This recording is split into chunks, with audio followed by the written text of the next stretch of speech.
అంతరిక్ష పరిశోధనల్లో అమెరికా అంతరిక్ష సంస్థ నాసా చరిత్రాత్మక మైలురాయిని అధిగమించింది. ఆర్టెమిస్ 2 మిషన్లో భాగంగా చంద్రుడి దిశగా పయనించిన 4 వ్యోమగాములు సోమవారం రాత్రి భూమికి అత్యంత దూరానికి వెళ్లిన మానవులుగా కొత్త రికార్డు సృష్టించారు.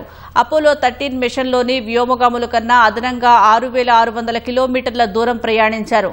ఈ యాత్రలో మనిషి గతంలో ఎన్నడూ నేరుగా చూడని చంద్రుడి అవతలి వైపు అందాలను వ్యోమగాములు వీక్షించారు.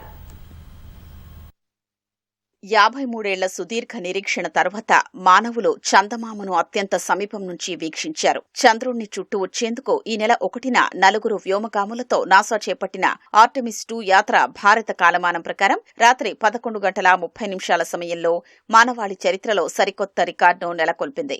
భూమి నుంచి ఇప్పటి వరకు అత్యంత దూరం ప్రయాణించిన మనుషులుగా Reid Wiseman, Victor Glover, Christina Koch, Jeremy హాన్సన్లు నిలిచారు. 1970 ఏప్రిల్ 13న అపోలో 13 వ్యోమగాములు 4,171 కిలోమీటర్లు ప్రయాణించగా ఆర్టెమిస్ 2 వ్యోమగాములు 6,600 కిలోమీటర్ల అదనపు దూరాన్ని చేరుకున్నారు. ఇక చంద్రుడికి సమీపంగా వెళ్లిన దాదాపు 6 గంటల ఫ్లైబై ప్రక్రియ యాత్రలో కీలకమైన ఘట్టంగా నిలిచింది.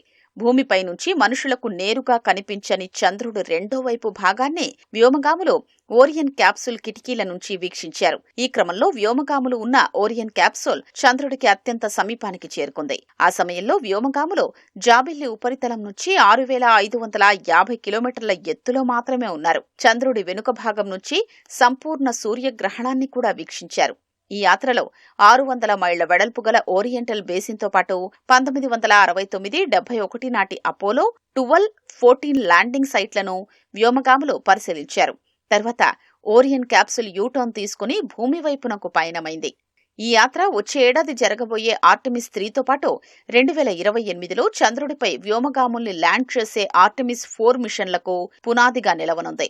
శుక్రవారం ఆర్టెమిస్ 10 రోజుల ప్రయాణం ముగియనుంది. వ్యోమగాములు పసిఫిక్ మహాసముద్రంలో ల్యాండ్ కానున్నారు.